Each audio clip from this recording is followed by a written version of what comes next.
You're so cute. Hello everyone, my name is Jenna, but you guys can call me Jen. Welcome back to my channel, or welcome if you're new. Hi, hello, welcome to the start of another weekend vlog. I'm running out because it's indie bookstore day and my friend's bridal shower, hence why I look a little more fancy. So, it's gonna be a good day. I will check in because I have some rules for myself for indie bookstore day, but later me will explain. Welcome to the vlog!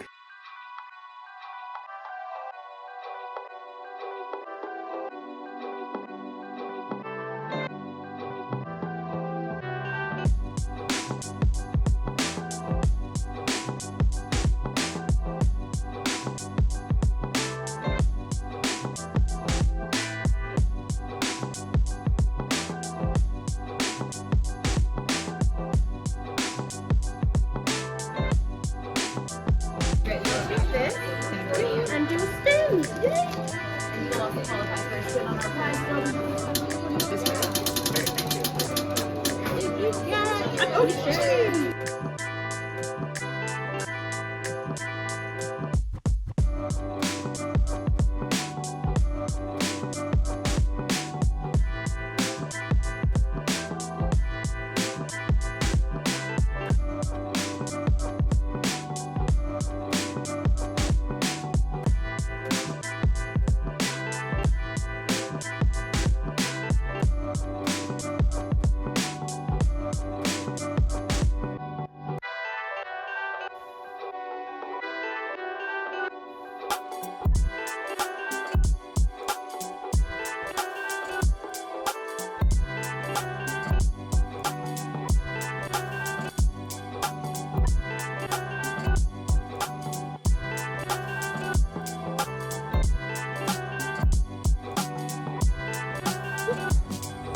Are we checking out the sunshine?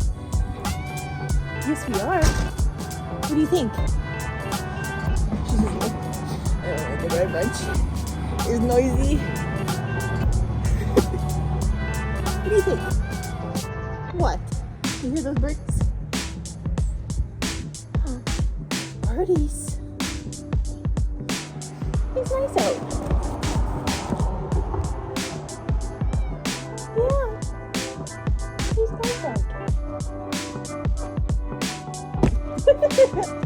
What are you doing? Come here.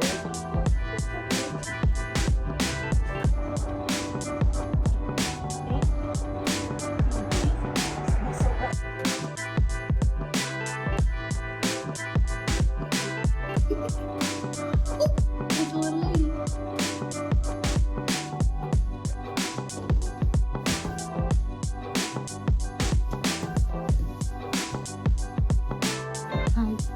What are you giving me your foot for? She says, it's a trap.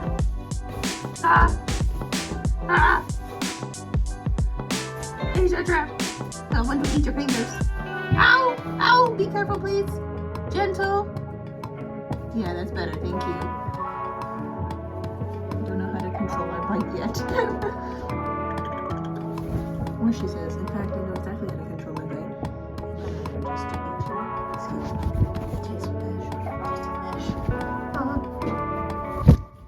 Hi. Hello friends, happy Sunday. I am here. I have put my little microphone somewheres. Could I tell you where? No. So this vlog is gonna be sans little microphone. I hope you don't mind. But hello friends, oh my goodness, I haven't even properly talked to you this vlog. So this is gonna be a fun update because I have reading updates, I have indie bookstore day updates, so much to talk about. So yes, we started the vlog, it was indie bookstore day, and I had rules for myself and I mostly stuck to them. I say mostly because I had mostly hardcovers on my rules list. Let me pull this up. Indie bookstore day rules. I will put it on the screen as well. Possibilities of books to buy that I have read. Green and Deadly Things by Jen Lyons, which is a hardcover. The Phoenix King by Aparna Verma, which is a paperback, but it was not in stock anywhere at any of the stores. The Night and the Moth paperback by Rachel Gillig is not out yet. And When the Tides Held the Moon by Vanessa Vita Kelly either is not out yet or I just could not find it. So those were the ones that I have read that I was like, these would be the ones that I would pick up if I found them in store, if the vibe was correct. Out of the books that I haven't read, like if I was going to add to my TBR, I wanted a specifically signed copy of The Elsewhere Express by Samantha Soto Yambao, because I knew that my indie bookstore had signed copies previously, but when I rolled up, there were no signed copies left. So I don't know. The vibe also just wasn't correct. I like started off at McNally with my friends. We went for brunch a little early on Saturday. It was so lovely, as always, to have our little breakfast there. But we ended up kind of having a little browse, and I was looking at the hardcover of Green and Deadly Things and also The Elsewhere Express. And tell me why they were both $44. $44 before taxes. So that already turned me off because I know how expensive hardcovers are. And I was like, okay, well, if I'm gonna get a hardcover, then I probably don't really want to buy another book today. And I was like, I kind of want to get a softcover. I want to get a paperback today if I'm gonna get any books, because that means I can get like something else as well. Because I also wanted to pick up Noah Kahan's The Great Divide CD, and I went and I picked that up as well. So I got that, and it's currently sitting in my car, and I have been listening to it, and it's absolutely banger city. I love the album. I don't think I like it as much as Stick Season, but I think it's growing on me. And I've heard so many different like theories about like each of the songs, and I can't wait to like listen to more and listen to like reactions and watch reactions and stuff. I've watched half of H.G. Hayes' reaction to the album because he has only uploaded half, because he did the first, I don't know how many songs. He got up to Porch Light, and then he stopped at Porch Light on the deluxe album. And I was listening to the album myself for the first time, I did a whole like song by song thought process of like how it sounds, all the kind of stuff, like any like lines that would like stood out to me. And then when the deluxe dropped, I did another 4 right here. So I did final thoughts of 4. I wanted to get the actual CD for my car, because I think listening to a CD in a car just is fun, and the sound is a little bit better through the CD system than through Spotify, which is weird. Anyways, so I wanted to pick that up at the indie bookstore as well. So I knew picking up a $20 CD, I was like, I don't really want to spend $44 on a hardcover. That's gonna make this like a $70 purchase, whatever. But then kind of like skated around a little bit, and I didn't really know what else to get. But the other options I had were any Octavia E. Butler I did not have and I wanted, and there were none at the indie bookstore that I wanted to add to my collection. N.K. Jemisin's Missing Duology from my shelves, which is, I'm so sorry, Freya's making a lot of noise in the background, which is her Dream Blood duology, I believe, was not on the shelves there. And then I also had The Burning Queen by Aparna Verma. Freya's having really a lot of fun with a package, a bunch of cardboard. So I picked up the sequel to The Phoenix King by Aparna Verma. I'm happy with this. I'm excited because I love an Orbit paperback, and I much prefer reading fantasy physically than I do on ebook. Even though I have the arc of this, I feel the need to own it physically. It's also just beautiful. So this is what I picked up at the indie bookstore. Also, on top of my rules, I had only 2 books max I could buy to add onto my shelves. And I was hoping to go into indie bookstore day and get, because obviously book buying ban and stuff is still a thing, I wanted to go into indie bookstore day and not add a ton to my TBR specifically. So I kind of went at it as like a, what have I read that I would actually like to add to my shelves kind of a thing. But I ended up adding 3 books to my TBR, no matter what. And you say 3? Yes. So this is the only one that was on that rules list. Because it is a paperback, I was like, okay, this is great. This is awesome, because it's a lot less money. It was $25.99 rather than $44. So, Freya, please, when I was there, the freebie table that my indie bookstore had was fucking banger. So I got a lot of random little things from the freebie table, like a little postcard, a bookmark, all sorts of stuff. But the best thing that was on that freebie table was a free fucking book. How can you say no to a free book? I have never heard of this book. I feel like I've heard of this author's other book, Only in Your Dreams, but it looks fun. It's like an NFL type romance, and he's tatted, so that's kind of that's honestly the reason I picked it up, was because he's covered in tattoos, and it was free, a free book. Crazy. So I did add this to my list, but I did not buy it, so it's fine. Fun romance. Excited to see where that goes. And then we went from there to our like second favorite indie, which is called Prairie Sky here in my city, which is really fun. And I also diverted there because there were two options at this indie bookstore. The Samantha Sotomayor was there as well, but it was not signed. But they're beautiful like special editions with like wonderful sprayed edges. So I will eventually get my hands on a copy of that hardcover. Today I was like, I wanted specifically a signed copy and I wasn't like in the mood to buy the hardcover, which is weird. I don't know. And then at this little indie, I saw the hardcover version of the When the Tides Held the Moon by Vanessa Vita Kelly. And I almost bought it. But again, I was in the mood only to buy paperbacks because I didn't want to spend $40+ on a book, you know? So I saw this book and I was like, Lindsay's gonna be so excited. That is Sorcery and Small Magics by Micah Ducey. I cannot wait to read this because I know that Lindsay fucking ate this up. Lindsay Puckett here on YouTube. So I'm excited. I'm excited about this. And I am happy that I picked this one up because then I also got a little packet of washi tapes. I've got a packet of these two washi tapes. So a flowers and like a lily pad one. Those instead of my face. There we go. And then on the freebie table at McNally Robinson, they also had free washies there as well. One of them was a gemstone one, which is really pretty. And then one of them has like anatomically correct like bees and bugs. And I was like, ooh, I just did that page for Noah Kahn's The Great Divide, the Last of the Bugs edition. So why not have some bug washi tape to put on it? It's actually really lovely washi tape to use. So got some free washi tape there as well. Pick this up. So I technically stuck to my rules. This one was just a like not on my list to get, but it was a paperback and the majority of the books that I had on that list were hardcover. So I was like, I feel like I'm still within my rights of getting two paperbacks rather than, you know, possibly getting two hardcovers or whatever. If I had gotten a hardcover, it probably would have been the only book I bought yesterday because $44. But yeah, so these are my spoils from Indie Bookstore Day. What a great time.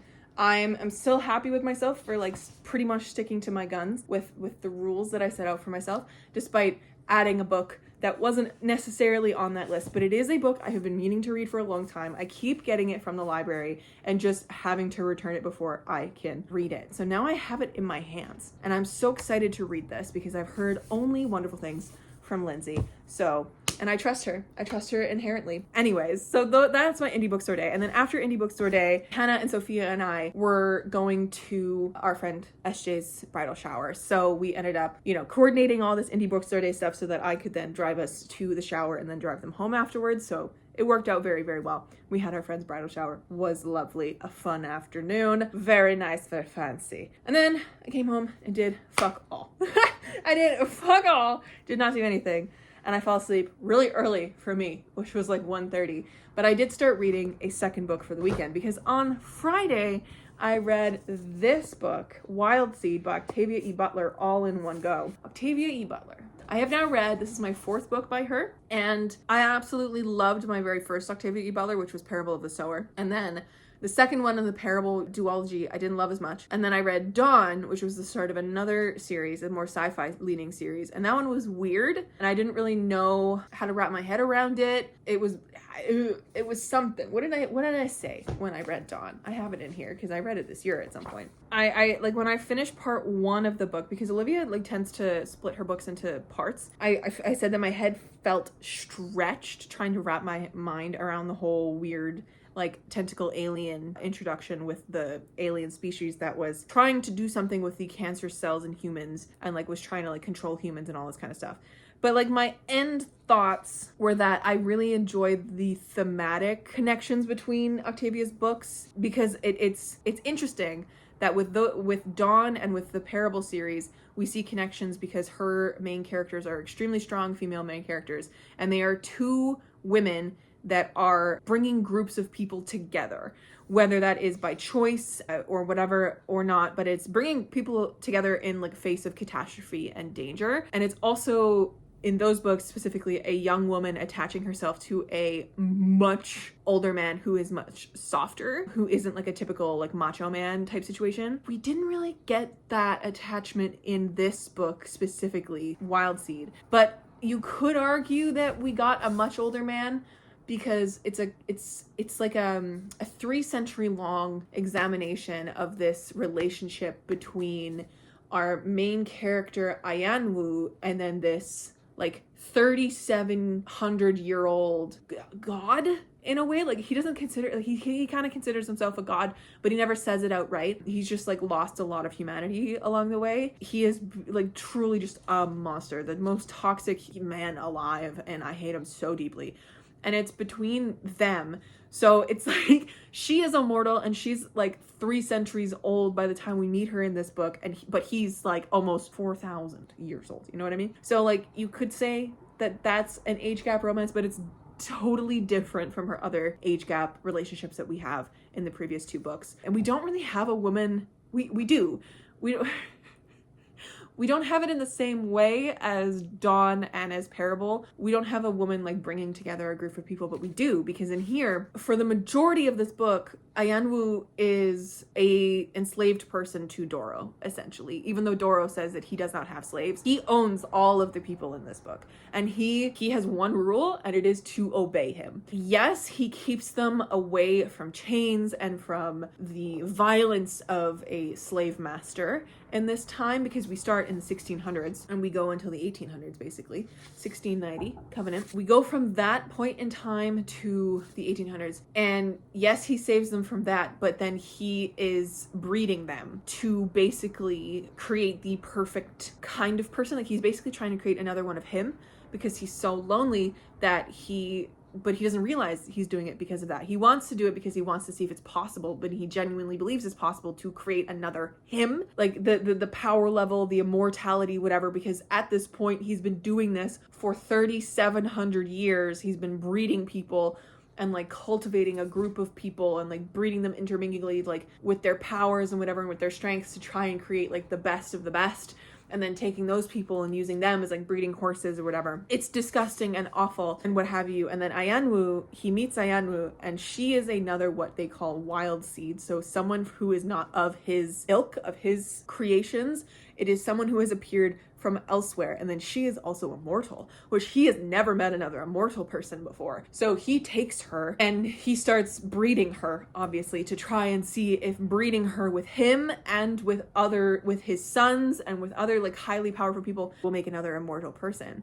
And they don't know if they have in this book. There is a very strong possibility that they do, with one character who dies, who gets fucking murdered in this. So they don't know if they did, right? So it is 300 years, spanning all these hundreds of years of Ayanwu being a enslaved person to Doro and being basically a brood mare for him. She ends up having so many kids by him, and also by his son Isaac, who is the only light in this entire book. And when he passes away, I lost it a little bit. I was like, I can't. Like, it was in the most brutal fucking way possible. It was so sad. And I thought that it was gonna do something to Doro to lose his son, because he had a different kind of relationship with his son, but he didn't change.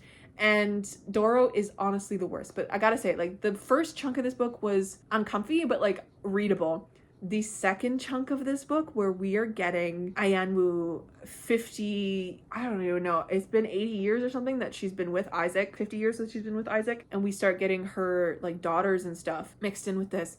We start getting like a lot of incest, and it's not like on the page sex scenes, but it's very, I think I said in my notes in here, it was fearlessly addressed. Like, it's just a thing in here, is how much incest. And even though everyone around Doro is like, this is morally wrong, Doro says that it's fine. Like, Ayanwu is so against it, and she makes him promise that he will not touch any of her children. And one of her children is incredibly powerful, and she comes on to Doro after sharing essentially that she has been witnessing incest from a brother and sister from like the next house over. And like, because she can like see their minds. Like, the powers in here are fascinating, and I don't like, Octavia E. Butler's brain is crazy. And so she's witnessing that these acts between this brother and sister, and they love it. Like, it's not forced upon by the brother onto the sister. Like, it's both consensual and whatever. And that's like her sexual awakening, and she is so into it, and she's so uncomfy with the fact that she's so into it. And then she comes on to Doro, and Doro's like, sure, let's go fuck. And she's like, she's 18, and she fucks him in the butt, like Doro's power is so weird. So I never finished my thought here. Ayanu's daughter fucks Doro, who is wearing the body of her father. So she fucks her father. Like, it's that. It's a lot. This book is a lot. I won't lie. I'm still very uncomfy. This is so weird to explain, okay? Bear with me. But Doro, the reason he is immortal is that he can basically jump into different bodies, and he basically like shunts the soul of whoever's in that body out, and whenever he leaves that body's dead now. So, and he always has to keep jumping because he gets like hungry in some instances. It is so much, and I hate it. So like he's like a vampiric spirit almost. They don't ever use the word vampiric, but like the way that he has to like feed by jumping into a new body to like sustain him for a little while longer is very vampiric in nature. So he is immortal in very like a very sharp, deadly way. And then Ayanwu can change her shape at will, and then she learns how to be animals by consuming them. So like she consumes leopard and like just a little taste of leopard, and she learns how to be leopard, so she can do that. And then one day on a ship she learns how to be dolphin and all this kind of stuff. So she can manipulate herself to be that for animals, and then for people she can make herself male, female, partial, whatever. Like she can literally manipulate her internal organs to like turn off things and turn on things. She does that a lot with her reproductive organs, like to hold it over Doro and stuff like that, because obviously that is the one thing that she's good for to Doro. And so because she can do that, she like holds that over him a little bit. She can become white, she can become black, she can look like anything, she can look part Asian, right? So that's her thing. So she's constantly like, she's frozen in her age of, I don't know, like every time she goes back to her true state, she's always described as this very youthful, voluptuous, curvy, beautiful woman. And she can just decide what she wants to look like. And that's how she gets through life. And that's how she's immortal. So like, she's very full of life. So it's really interesting to have Doro and Ayanu, as our two immortals in this story. They're like two sides of the same coin, because he's all death and she's just all life. And she's a mother, and she naturally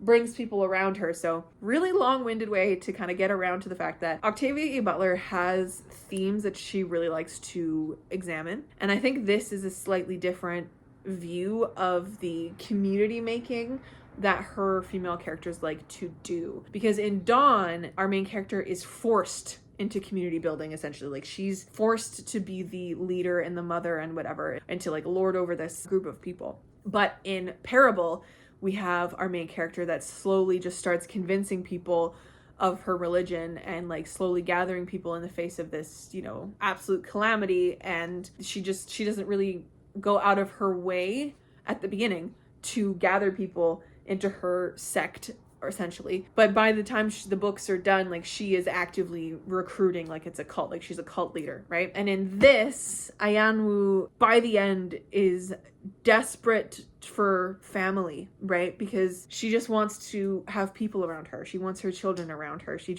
She wants to keep them safe, and she wants to free them of slavery and all this kind of stuff. And then she's so desperately alone because she knows the only person that she can actually be with is Doro. And it is this desperately heartbreaking situation, because she tries to escape him, and she does for like 150 years, but then he finds her again. She's surrounded herself with family, and also just like black people, because they are, you know, freed slaves because of her. And she lives on this plantation. She runs it, essentially, but like not runs a plantation, but like she owns the plantation or whatever. And she keeps the people there safe, and they are all like people with powers and whatever. And she starts, you know, having more kids with the people around her, because she just wants that. Like she just wants to be a mother, and she's had so many kids. And her biggest thing that gets to her by the end is everyone around her just keeps dying, and she can't stop that. And she's going to put all of these people on the ground and still continue on. And she's like, that is the most lonely experience. And the only person that understands that, but also doesn't, because he's a fucking sociopath, is Doro. And it's deeply, deeply sad, this relationship between these two people, because it is so toxic and so manipulative. And Doro, his whole thing is he wants obedience and he wants to use the people around him. Like, he just views them all as his. Like, when he shows up to see Ayanwu and her new life that she's created, he meets her son. Immediately, the first thing that he says is, what can I do with you?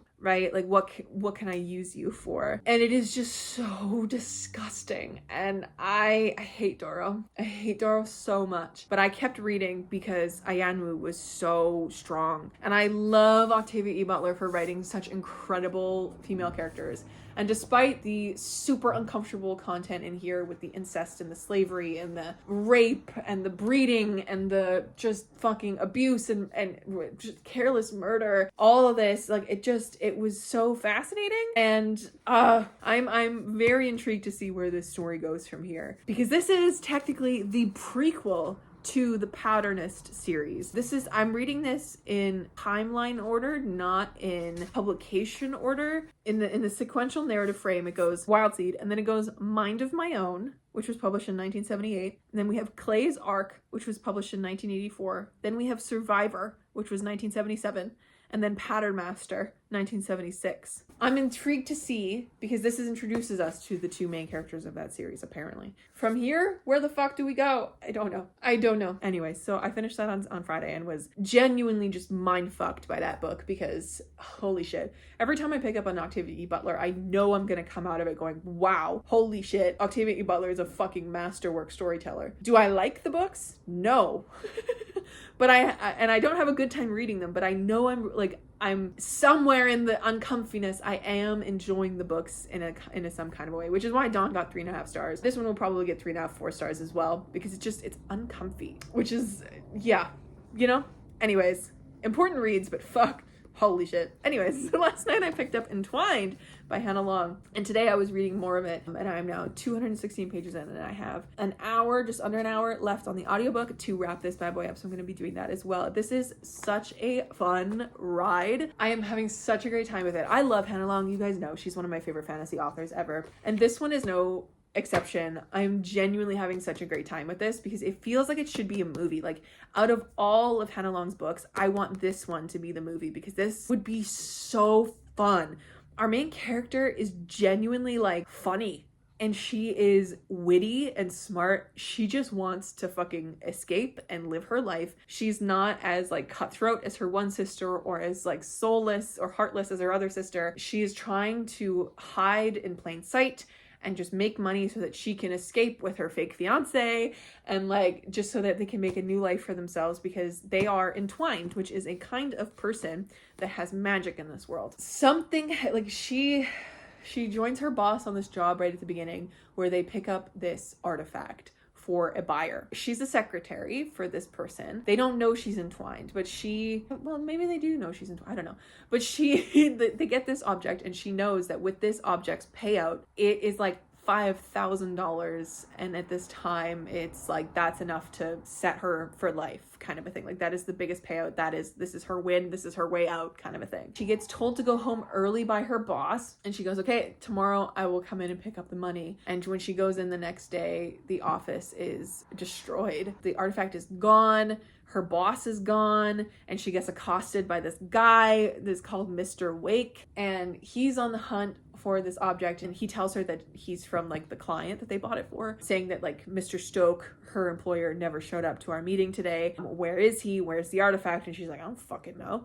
And so that's a whole thing that starts, like, one, she has to find Mr. Stoke, and she has to find this artifact because Mr. Wake is threatening her life. And then she also gets mixed up with these separatist entwined people, and there's also this, like, war general that's, like, coming down hard on entwined people who killed the queen who was entwined like 20 years previous. Like, there's a lot of upheaval of that. And then her sisters are back in town, and it's like they both want her for something, and there is a guild of the entwined that wants her back, but she's a rogue. Like, there's so much going on in this story, and it's all revolving around this, like, artifact in this world of entwined, and, like, people aren't telling the truth of who they are, and it's so much fun. Like, it's so breakneck. It's like I just kept wanting to read, and it's so good because Hannah Long is a fucking fucking master at what she does. So highly recommend this. I'm gonna finish this up and see where it goes because I have no idea where it's gonna go. And I'm so concerned about her fucking cat because she has a cat. She calls him Ronnie. His whole name is something that starts with a H. I don't know. But like she goes back to her apartment to try find him and he doesn't come home. And so she just leaves and she's so heartbroken. And I'm like, where the fuck is her cat? Literally to the point where I flipped forward to try and see if his name came up again. And it does. So at least I know he's okay. So I'm very worried about her cat, but I'm having a great time. So anyways, friends, that is the update. Today, I ended up going to dinner with mom and dad, and we went out for dinner, so that's why I'm home so much earlier than usual, because I'm now here, and I'm just realizing I never actually put it in my fridge. It's currently just sitting in my kitchen, so I should go do that. The leftovers, because now I have Thai food leftovers for tomorrow. It's my favorite restaurant in the city. They make the most delicious coconut rice, and I'm so excited to have leftovers for tomorrow. Yeah, I went today. So yeah, it's been a weekend. It's been a whole fucking weekend. Bought some books. With these, I am now back at 170 on the TBR, but with this one being read, it'll be 169. And I will just continue to chip away at this shit because April was an anomaly of how many books I brought in. I brought in 10. I did the math.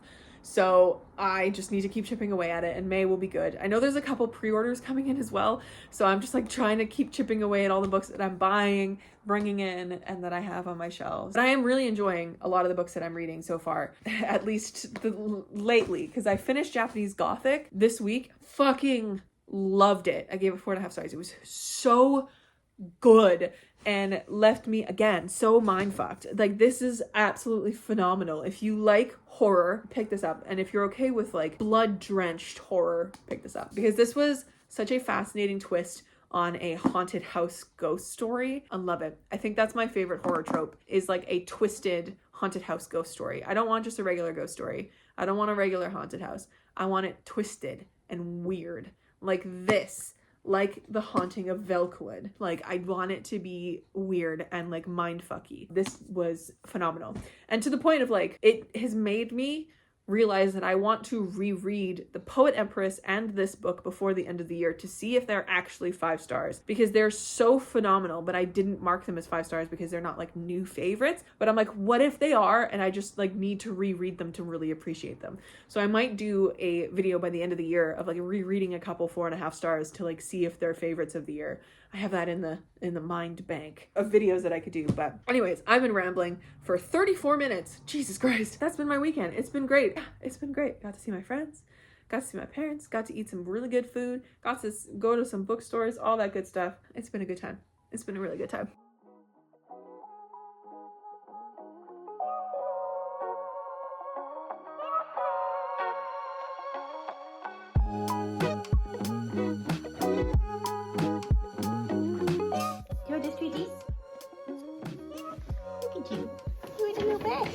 Yeah, you want the treaties?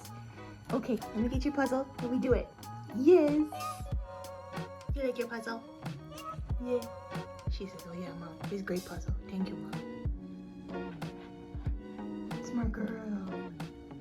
Hello, friends. Happy Monday. I'm here. Just finished editing up until this clip. Hello. It's, I guess, technically Tuesday. It's like 12:18 a.m. But I wanted to pop in to officially close out said vlog because it's time. It's time. I gotta wrap things up. Oh, what a weekend. Read some books, bought some books, saw some friends, ate some good food. It's been a good time. So yes, I did finish 2 books. One on Friday, I finished Wild Seed by Octavia E. Butler. And then on Sunday, I finished Entwined by Hannah Long, which I really ended up enjoying. This was so much fun. Loved the characters. I absolutely love our main character so much. She's so funny and like genuinely like just, this was, I think, Hannah Long's most fun book. So great. I cannot wait for the sequel. It's gonna be so fantastic. And it's a duology, so like snappy, amazing, love. And then last night I decided to start another book because this, I'm on a weird little streak of where I have like no currently reading banked. It's all just one at a time that I've been reading, which is very weird for me because usually my currently reading on like Goodreads and Storygraph is like 6 deep. Like it's banked, but like recently, like in sometime in April, I decided to go through some of the books that have been sitting on my currently reading since last year, and I just put them back as like I want to read, because if I pick those books up again, I will need to reread them because I don't remember where I'm at and all that kind of stuff. So I did that and then I was like, wait, I have no books on my currently reading list, and then every time I pick up a book I just read it all in one. So I'm like, I got nothing on my currently reading list. But now I do, because I started a book last night, and that is The Red Winter by Cameron Sullivan. So far I am 65-ish pages, yeah, about 68 pages in. I'm on chapter, I don't even know, what is that, chapter 9? IX in Roman numerals. Yeah, that's chapter 9. I'm loving this so far. The vibe is exactly correct. I feel like recently I've been really realizing different kinds of tropes that I'm really liking, like kind of like, maybe not necessarily tropes, but like kinds of like subgenres. Like I said earlier with Japanese Gothic about how one of my favorite horror situations or horror storylines is the haunted house ghost story with a twist. And I love that. And I also really like an isolated thriller, because those seem to like, and then there were none by Agatha Christie, like the classic, right? So I like the concept of those. Have I found like really amazing ones? Not necessarily, but like I really like the concept of that, and I really want to find like an amazing one, you know what I mean? So all that's to say, another one of my favorite tropes that I've come to realize after reading Sarah Swift's Kill the Beast, I was like, oh, the Monster Hunter character and storyline is one of my favorites. I love it. And I honestly cannot think of another story right now, other than The Witcher, obviously, that has that storyline in it. And it's just so fun. Oh no, there was a book that I gave either 2 stars or DNF'd a couple years ago. I did not like it at all. That is by 2 authors. I never remember the name of it. That had a monster hunter in it, and not Trail of Lightning. Maybe Trail of Lightning? Is she a monster hunter? No. Yes? Is she the something like that. Like I've read a couple books that have like a monster hunter trope in them, and it's only really recent that it's like I found really good ones that I'm like, ooh, I love this trope. So that's what this is. Also, again, we have an immortal character in here, which is interesting. I love when books like tie together like that. I'm like, yeah, let's get that. Like weirdly, these two kind of connect, because we have in the Entwined the guilds that Ottilie, our main character, is like trying to stay away from. One of the reasons why she's trying to stay away from it is because they're trying to control who she has kids with, so that they can then take her kids and like use them for their own matters and like breed them with more people, you know? So it's like that breeding of like trying to create the like specific kinds of magicians, specific kinds of powers. That connects these 2 books, which is wacky. So I was reading that and I was like, holy shit, what a weird connection. And now we have an immortal character which connects these 2. Wacky, the way that the universe sometimes works and how like books line up like that. I love it. But this follows Sebastian, or Sebastian, I guess. His name is written in an English way, Sebastian. He was the monster slayer who bested the beast of Gévaudan 20 years prior, and he is approached at this time. This whole book, fun fact, is like a frame narrative. So we are coming at it like we get a forward from Homie, from Sebastian. Says, I decided to write this all down while on a business trip to my European offices in Florence. And so he goes through like old stuff that he has. He like remembers this moment of this beast that he ends up being called back to, and it's his old love that he like was, you know, that he was fighting the beast with and all this kind of stuff. And he like recalls back to the 1700s, and then he's like, I'm gonna write this all down. And this foreword was written in 2013. We have not only his contributions, but also he has a succubus under his control who like works for him as kind of this like secretary, home everything. Like she just does everything for him. And her name is Livia, and he literally goes, P.S. I take no responsibility for Livia's contribution. And she also adds in stuff here, which is so fascinating. And then we get into the actual narrative, which is in 1785, where he is called to go back to Gévaudan or whatever to help because the beast is back. And he gets called back by his ex-lover's son. So this son comes to get him. We see Sebastian right away like doing something in his trade where he's talking to this freshly killed girl because he can like see shades and whatever, and he's also got a demon living in his head named Sarmodel, who is his indwelling demon, which is so fun. So we have this whole narrative of that, like the 1785 or whatever. And then we also get like a section, which is something that I just started, where the font actually changes in the book. Fun fact, I love when they do this. I love when they do like actual physical stuff with the book, because there's also footnotes in here. Phenomenal. They changed the font because it is the 20 years before narrative as well. So it's like a frame narrative inside of a frame narrative with footnotes. And the footnotes are very modern because there's a moment in here. Oh God, they're so funny. They're so funny for no reason.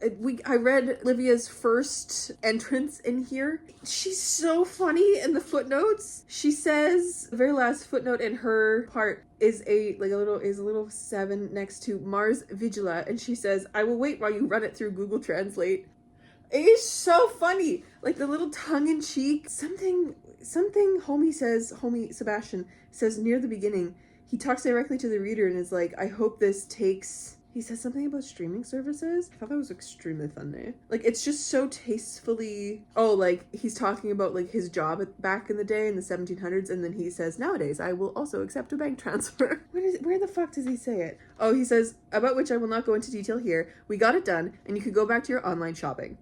He also says something somewhere about a streaming service, which I thought was just so funny. Like, I love a frame narrative. I love a frame narrative so much. And then when we get a frame narrative that's like tongue-in-cheek, extremely aware of itself, and like genuinely funny, it's not just like kind of giving added information. It's like telling a little bit about the character as well and like where they are now.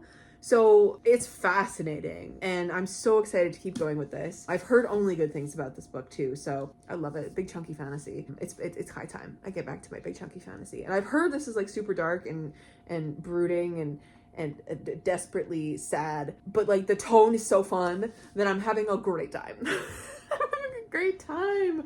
Oh, I love a weird little guy, and our main character is just a weird little guy who has a weird little guy living in his head.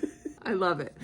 Anyways, this is what I'm going to be reading from here on, and I'm excited about that. And I think up next, I'm going to dive into Immaculate Conception by Ling Ling Huang, because I have the audiobook on Libby, and I would like to kind of carve this out as well. Will I get to it before the end of April? Who's to say? But I can tell you that I have read the most books this month than I have all year.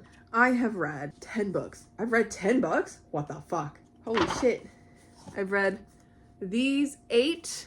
I have read Unending, Half a Soul, Kill the Beast, The Enchanted Greenhouse, Recipes for an Unexpected Afterlife, The Phoenix King, Agnes Aubert, Japanese Gothic, Wild Seed, and Entwined. 10 books in total in April.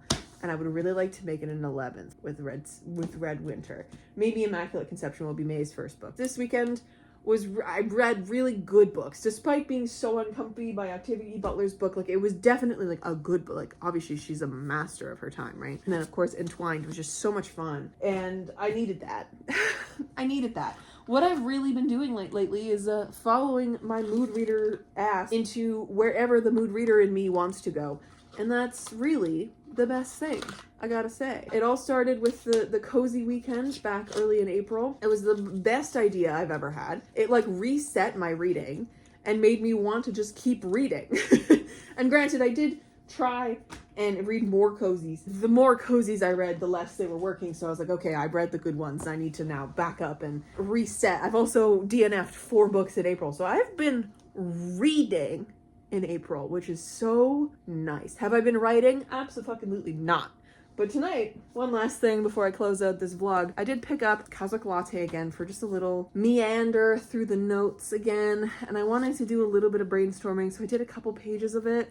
I basically asked myself a question. It's how our 2 main characters know each other, and like kind of went through their timeline in like a more detailed way, because previously I had just said that like they went to school together, right? And so I was like, okay, what kind of school? What were they doing there? How did they get on the path that they were now to be bounty hunters? Because that's kind of a crazy path. And so I was like, okay, like Mal does this, Kaya does this.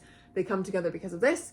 And then there's also this like kind of, you know, feelings that they have for each other and how that kind of doesn't turn out the way that I want it to. They don't, like, both of them just don't ever stop hesitating at the time, and they fall apart, fall into pieces. It just kind of does nothing, and then they make this promise to each other that is like, let's meet up every year in this cafe after we just did this crazy job to catch up, because they now have two different bosses and they are now have their own two ships and whatever, and Kaya's got Bandit the cat and all sorts of stuff. So that's their backstory. And then I flipped it over and I'm like, okay, who is our cafe owner? Because our cafe owner is like the linchpin that this whole story kind of revolves around, because he is the reason why they are now on this new job, because it's not necessarily the job that their bosses want them to be on, but it is the job that Damaran wants them to be on, and Damaran is our cafe owner. So it's like I was trying to figure out like who he is and like what his past was, and before I started properly editing this vlog, I figured out who Damaran's like crew was from before, because he was a smuggler and a pirate before he was a cafe owner, and that's the reason why our bounty hunters are now on his ass. I was figuring out some of stuff, and then I wrote like, okay, where are they now? Because that's also going to come into play. So I'm really excited to keep going with this. This is like, for some reason, what my brain wants to be doing. My brain wants to be doing reading and then occasionally dabbling in this, which is not helpful because I need to fucking work on Far accent. It's fine. I'm glad that I did a little bit of creative brainstorming. So anyways, my friends, that was my weekend. It's been a great time. Let me know down below how your April has gone, and if you have anything top of your TBR for May, because that's coming up. I'll catch you in another video very, very soon. Stay kind and keep on reading.